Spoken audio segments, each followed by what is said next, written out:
Tes. Baik. Assalamualaikum warahmatullahi wabarakatuh. Tes. Baik.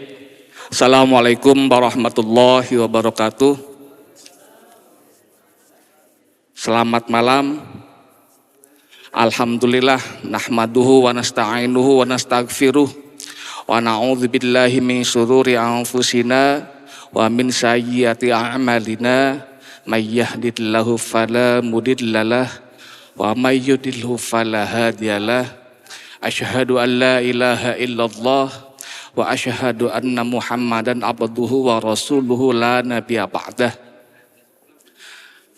Terima kasih kepada jamaah yang telah hadir pada malam hari ini, malam yang penuh barokah, malam yang mungkin yang sudah dinanti-nantikan oleh kita, wirid agung bersama jamaah Isbatuliyah seluruh Indonesia.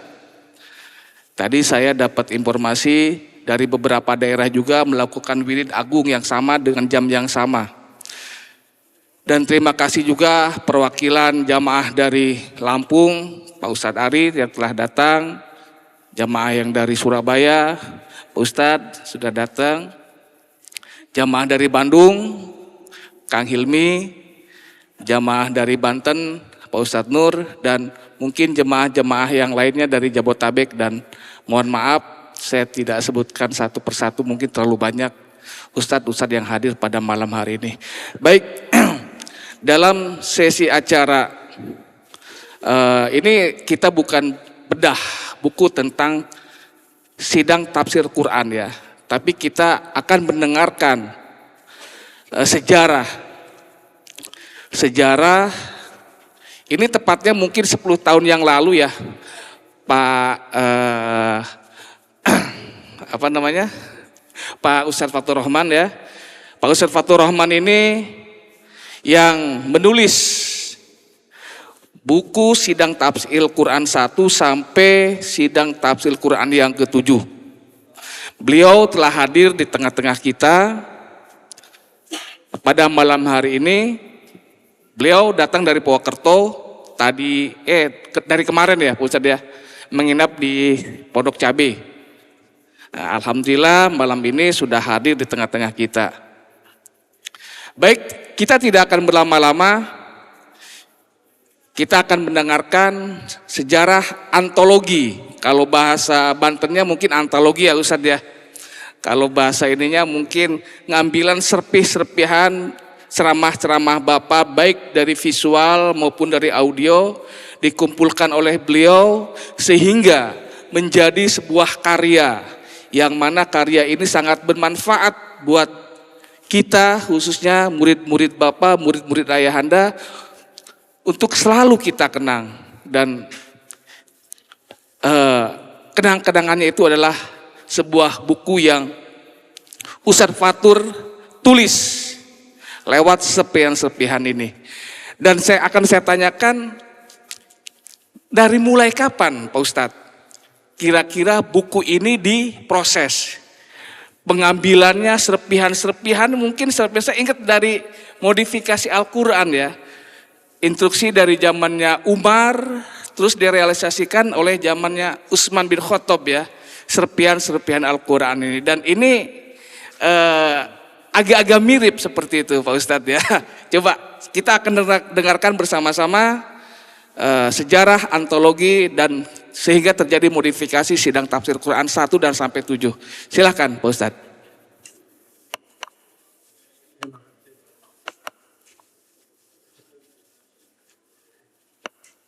T1.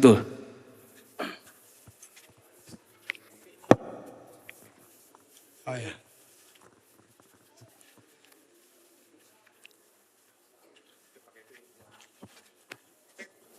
Terima kasih Mas Deni ya. Jadi saya perlu sampaikan bahwa untuk sidang tafsir Al-Quran ini mula-mula saya agak lupa tahunnya, tetapi ayahanda guru pada waktu itu sengaja ke Purwokerto mengumpulkan jamaah yang ada di Purwokerto dan Cilacap. Kemudian oleh ayahanda disampaikan tentang sebuah pemikiran besar beliau tentang sidang tafsir Al-Quran. Jadi sidang tafsir Quran itu adalah metode dari ayahanda guru tentang bagaimana diri kita menyidangkan diri kita di hadapan Al-Quran. Itu begitu. Karena Al-Quran itu didekati dari berbagai sudut ilmu pengetahuan apapun, itu akan bermuara kepada Al-Quran itu. Tetapi di atas semuanya itu, apabila seorang ahli matematika berbicara tentang Al-Quran, dia juga akan menemukan rumus-rumus yang luar biasa. Kemudian yang paling fenomenal itu adalah apa yang ditemukan oleh Nikola Tesla. Nikola Tesla itu menemukan rumus 369. Itu sumbernya sebenarnya adalah Al-Quran. Ya, mungkin dia bukan membaca Al-Quran yang tertulis, tetapi dia membaca Al-Quran yang ada di alam semesta dan Al-Quran yang ada pada dirinya, ayat-ayatnya. Itu seperti itu. Sehingga menggemparkan dunia itu sampai sekarang. Nah, tetapi di atas semua itu, Al-Quran adalah kitab suci. Nah, ini pegangan dari ayahanda guru yang selalu saya ingat. Bagaimanapun juga Al-Quran adalah kitab suci yang mengantarkan kita, yang menyebabkan kita dapat menjadikan diri kita itu suci dengan Al-Quran itu. Nah, ini yang menjadi tema besar dari ayahanda guru untuk membuat metode menyidangkan diri kita masing-masing di hadapan Al-Quran. Sebenarnya pesannya adalah pesan dari ayahanda guru, dengan sidang tafsir Quran ini, kita masing-masing murid-murid beliau diharapkan rajin membaca Al-Quran. Bukan sekadar membaca tulisan. Ya, karena Al-Quran itu ada di alam semesta, ada di dalam diri kita, dan ayat-ayatnya nyata di dalam diri kita. Nah, itu yang harus kita menghadapi Al-Quran atau memperlakukan Al-Quran sebagai sesuatu yang suci, ya, sehingga menyebabkan diri kita menjadi suci. Itu tema besarnya. Nah, oleh karena itu, ketika beliau selesai menyampaikan itu, kemudian memberitahukan kepada saya, kalau kamu punya kesenangan menulis, tulislah Al-Quran itu. Renungkan Al-Quran dan tulislah. Dengan metode yang Bapak sampaikan. Itu tadi seperti itu. Nah, oleh karena itu, kita coba melakukan eksplorasi terhadap apa yang disampaikan oleh ayahanda guru dari ceramah beliau di sana, kemudian dari ceramah-ceramah yang tersebar di sana sini dari ayahanda guru, kita coba untuk menyelami pemikiran-pemikiran beliau di dalam mengamati Al-Quran, begitu. Nah, oleh karena itu pesan beliau kepada saya, kamu tidak boleh menggunakan pikiranmu sendiri untuk menerjemahkan atau untuk menafsirkan Al-Quran, begitu. Tetapi kamu harus mengikuti apa yang ditunjukkan oleh Allah kepadamu. Makanya jangan lupa selalu meminta izin kepada Allah setiap kali kamu akan membaca Al-Quran. Setiap kali kamu akan menuliskan ayat-ayat yang menyentuh hatimu, maka minta izinlah kepada Allah untuk menuliskan hakikat ayat-ayat Allah yang tertulis maupun yang tidak tertulis maupun yang ada di dalam dirimu. Nah, itu pesan beliau begitu.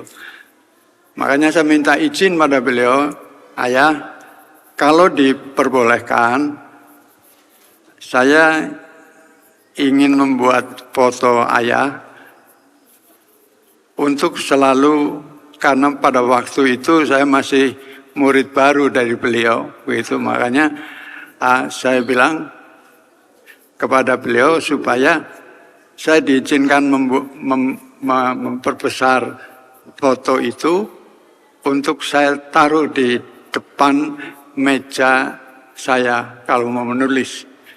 Nah, jadi seakan-akan saya selalu melihat beliau, selalu ada kontak di dalam batin saya dengan beliau. Karena bagaimanapun yang punya ide dasar adalah beliau. Jadi saya tidak berani untuk melakukan hal-hal yang tidak ini. Nah, proses penulisannya sebenarnya tidak urut seperti yang tersaji di dalam buku dari STQ 1 sampai STQ 7 ini. Artinya satu surat dari ayat pertama sampai ayat terakhir itu tidak seperti itu. Persis seperti turunnya Al-Quran, turunnya ayat-ayat Al-Quran. Kalau Al-Quran yang turun kepada Nabi Muhammad itu awalnya adalah Iqra, ya, terus sampai ayat yang terakhir. Nah, yang turun kepada beliau itu lompat ke sana, lompat ke sini dan seterusnya. Nah, itu yang kemudian terjadi pada penulisan ini. Sehingga benar menjadi seperti serpihan-serpihan dari betul. Satu ayat, kemudian menarik, ya, kita coba renungkan, kemudian selalu datang ilham yang terus mengalir begitu loh. Ya, karena kalau saya sebenarnya bukan siapa-siapa, saya tidak tahu apa-apa dan saya tidak bisa apa-apa. Itu prinsip saya begitu. Tetapi Allah yang melakukan semuanya itu. Karena saya teringat ada ayat yang menyatakan seperti itu. Wallahu khalaqakum wa ma ta'malun. Allah yang menciptakan kamu dan apa yang kamu perbuat. Jadi modal saya hanya la haula wala quwata illa billahil. Terus saya mengikuti aja apa yang diilhamkan oleh Allah untuk menuliskan ayat yang tertulis yang sudah saya baca. Kemudian dari situ lahirlah tulisan-tulisan yang terus mengalir seperti itu. Oke. Jadi itulah yang prosesnya seperti itu, Mas. Ya. Oke. Ini menarik ya Pak Ustadz ya. Ketika tadi ada dialog, Pak Ustadz Fatur menanyakan tentang sesuatu yang ingin ditulis, lalu berdialog. Kalau mungkin bahasa sekarang namanya dialog imajiner kali ya, bahasa sekarang kali ya. Saya teringat dengan kitabnya Al-Ghazali ya, Ihya Ulumuddin. Ketika kitab itu ada beberapa ulama di masanya menanyakan tentang keabsahan hadis-hadisnya. Banyak yang mengatakan konsep hadis-hadis yang ada di dalam kitab Ihya Ulumuddin itu dhaif ya. Nah, ketika itu Al-Ghazali langsung menanyakan dan Rasulullah langsung memberikan, iya betul itu adalah keluar dari saya. Dan ini ada kemiripan Ustadz gitu kan, ada sedikit kemiripan karena Ustadz sendiri langsung dialog dan tentunya selalu ada bimbingan ayahanda guru. Iya. Oke. Sebelum kita terlalu jauh, ini mungkin teman-teman dan saudara-saudara di sini ada beberapa yang tidak tahu ya. Katanya saya dapat informasi Pak Ustadz adalah salah satu wartawan senior di Kompas juga gitu kan. Sering memberikan tulisan-tulisannya di Kompas. Terus sudah beberapa kali membuat karya-karya tulis ya, buku-buku. Coba dari kapan Pak Ustadz Fatur hobi menulis dan sampai membuatkan mahakaryanya gitu kan, mahakarya sidang tafsir Quran ini. Iya. Silakan Pak Ustadz. Terima kasih Mas. Jadi begini, saya alhamdulillah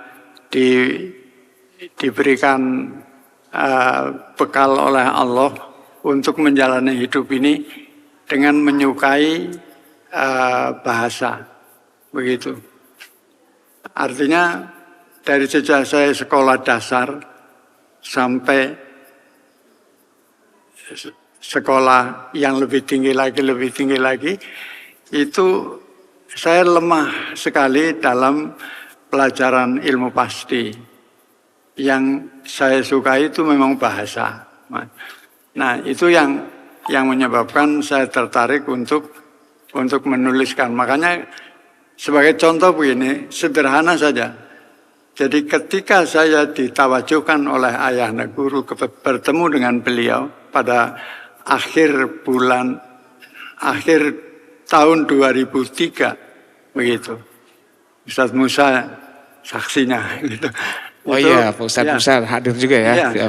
Makanya saya tuliskan di dalam buku harian saya, anugerah terbesar di usia senjaku adalah mendapatkan rahmat dan hidayah dari Allah. Itu jadi bagi saya ayahanda guru yang mula-mula saya kenal namanya rahmat hidayat. Nah, itulah anugerah besar bagi saya. Itu loh. Bertemunya saya dengan beliau adalah rahmat dan hidayah Allah. Sehingga saya dapat memperoleh bekal ilmu yang saya yakin itu merupakan ilmu yang benar, yang hak begitu. Yang hak dan dinul hak juga begitu. Nah, oleh karena itu ketika selesai tawajuhan, kemudian sebelum saya pulang saya pamit kepada beliau. Terus beliau mengatakan, hari ini kamu saya tawajuhkan. Kalau misalnya 5 tahun kamu tidak pernah bertemu saya, tapi kamu amalkan terus apa yang kamu peroleh hari ini, maka kamu akan memperoleh apa yang diperoleh oleh saudara-saudaramu yang sering bertemu saya. Subhanallah. Nah, itu begitu. Jadi karena saya masih Bandung, Purwokerto. Kalau hari Jumat sore saya pulang ke Purwokerto. Nah, jadi saya nggak pernah mengikuti pengajian-pengajian berikutnya di sana. Di Bandung, karena pengajiannya hari Kamis malam Jumat ya. Kalau nggak salah begitu. Saya Jumatnya pulang saya. Begitu. Jadi saya nggak pernah mengikuti itu. Tapi saya amalkan terus. Dan kemudian banyak hal yang terjadi pada diri saya. Artinya sesuatu yang kadang-kadang saya berpikir ini sebenarnya apa gitu. Nggak ngerti saya gitu loh. Kalau saya nggak ngerti begitu, saya telepon ayahanda. Iya. Terus diberitahu. Ada lagi, tanya lagi. Terus ketika pertanyaan ketiga, ayahanda mengatakan begini, kalau menurut kamu apa itu? Itu loh. Selalu begitu. Iya, terus saya jawab. Iya. Terus beliau bilang, iya benar begitu. Nah, terus akhirnya beliau mengatakan begini, udah kamu yakin saja bahwa apa yang kamu dapatkan itu adalah memang pelajaran dari Allah Subhanahu wa taala. Yakini gitu loh. Yakini. Dan saya hanya bercerita kepada Ustadz Musa waktu masih di Bandung itu. Ustadz, ini Ustadz Musa teman seperjuangan ya. ya, Oh, ternyata Ustadz Musa ini yang nulis cover itu ya. Nah, di dalam buku itu kan ada ya Ustadz Musa yang membuat covernya, Pak Ustadz ya. Iya, desain grafisnya ya. Ya. Oke. Nah, saya cerita sama beliau, sama Ustadz Musa, Ustadz, saya itu tidur, tapi saya melihat cahaya itu, cahaya terang benerang, tapi saya tahu bahwa saya lagi tidur gitu loh. Nah, itu gimana itu? Wah, itu Nah, kemudian sering sekali terjadi yang seperti itu. Sampai sekarang pun saya kadang-kadang bingung, ini saya tidur apa tidak gitu loh. Iya. Nah, itu yang saya sering cerita. Waktu itu saya hanya cerita sama Pak Musa, ini jadi cerita kepada semuanya. Sebenarnya waktu itu terus beliau mengatakan, Pak Fatur, kalau gitu lagi, kalau terbangun MR aja, Mi'raj aja gitu loh. Terus diberitahu begitu. Saya nurut gitu loh. Ya karena beliau ustaz saya gitu loh.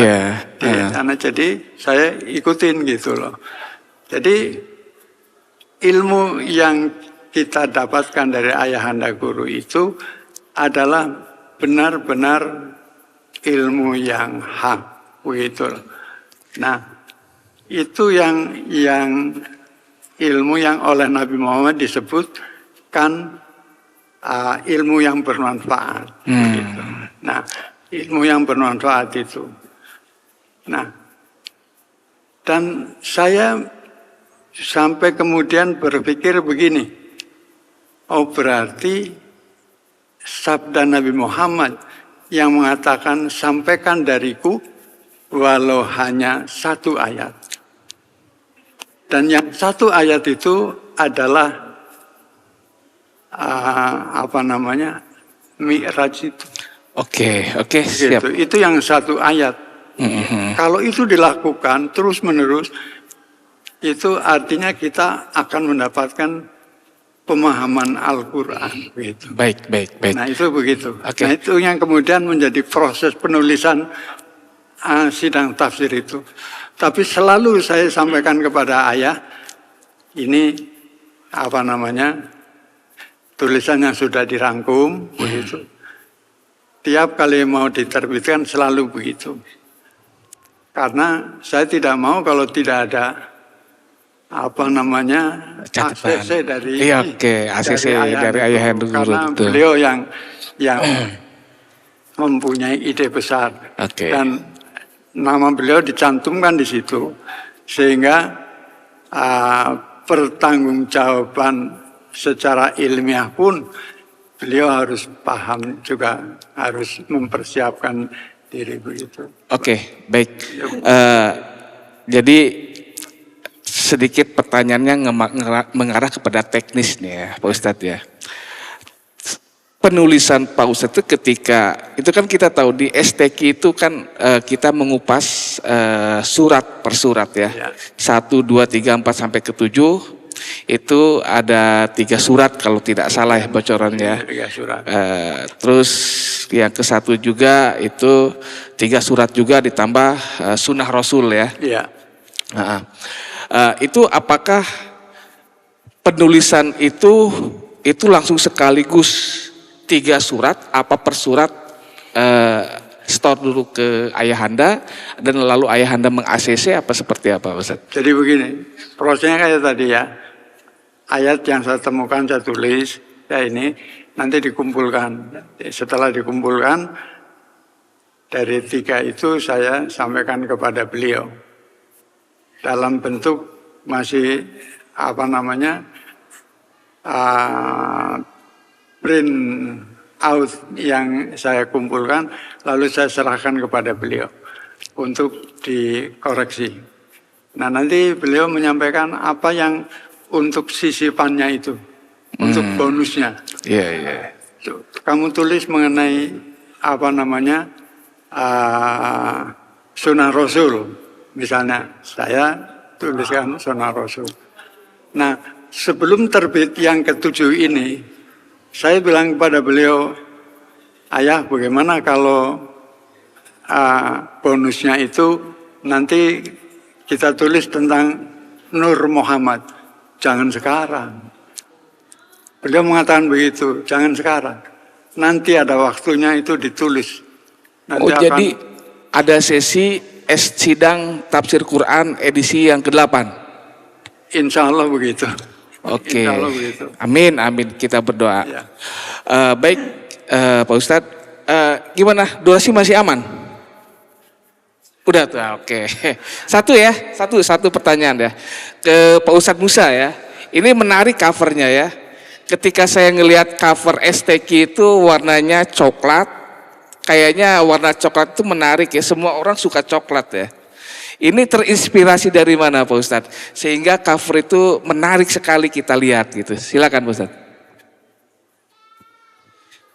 Terima kasih. Nggak usah salam ya, udah langsung aja. Jadi ada beberapa hal yang melatar belakangi, yaitu adanya ayat yang mengatakan bahwa kalau seandainya pohon itu dijadikan kertas dan kemudian seluruh lautan itu dijadikan tinta, tidak akan cukup untuk menuliskan kalimat-kalimat Tuhan. Maka di cover itu ada dua bagian. Bagian yang bawah itu motif serat kayu, itu melambangkan bahwa apabila kayu ini dijadikan kertasnya dan kemudian yang di atasnya itu ada gelombang, itu untuk menggambarkan bahwa itu adalah lautan. Maka apabila seluruh tanaman atau seluruh pohon ini dijadikan kertasnya dan seluruh lautan itu dijadikan tintanya, masih tidak akan cukup untuk menuliskan kalimat-kalimat Tuhan yang ada di dalam kitab itu. Tentang warna, itu adalah semua agregat dari cairan dan padat, warna apa saja ketika dicampur secara proporsional jadinya coklat tua. Harapannya adalah bahwa kandungan yang ada dalam kitab itu bisa menyerap, bisa menerima warna apa saja agamanya, warna apa saja mazhabnya, warna apa saja rasnya, sukunya, semuanya bisa masuk di sana. Begitu harapan, sehingga terpilihlah warna coklat itu. Begitu. Yeah. Oke, terima kasih kepada narasumber kita berdua, Ustadz Fathur Rahman dan Ustadz Musa yang telah hadir di tengah-tengah kita. Dan bagi jamaah, teman-teman, saudara, seperguruan, bagi yang belum memiliki buku sidang tafsir Quran, baik yang pertama, yang kedua, ketiga, keempat, kelima, keenam, dan 7, silahkan menghubungi panitia. Karena kita tahu ketika kita ingin menyelami pemikiran, ingin menyelami hasil karya dari sebuah kerangka pemikiran dari seseorang, terlebih ini adalah guru kita, ayahanda guru kita, maka tidak lain dan tidak bukan adalah yang ada di karya-karya tulisnya. Yang mana karya-karya tulis beliau itu sudah ditulis kembali, sudah diketik kembali oleh Ustadz Fathur sehingga menjadi sebuah karya yang fenomenal. Nyesal kalau tidak memiliki buku ini, karena buku adalah jendelanya dunia. Buku yang membuat wawasan kita akan bertambah, pengetahuan kita akan bertambah, dan buku itu tidak akan habis. Selalu akan kita terus baca dan bisa diwariskan kepada anak kita. Baik, hanya itu yang kami bisa persembahkan buat seluruh jamaah Hizbatulia. Dan terima kasih kepada narasumber kita, Ustadz Fatur Rahman dan Ustadz Musa. Baik, kita tutup acara talkshow kita. Apabila ada kata-kata yang salah dan kurang berkenan dari kami Ustadz, mohon maaf. Wabillahi taufiq wal hidayah. Assalamualaikum warahmatullahi wabarakatuh.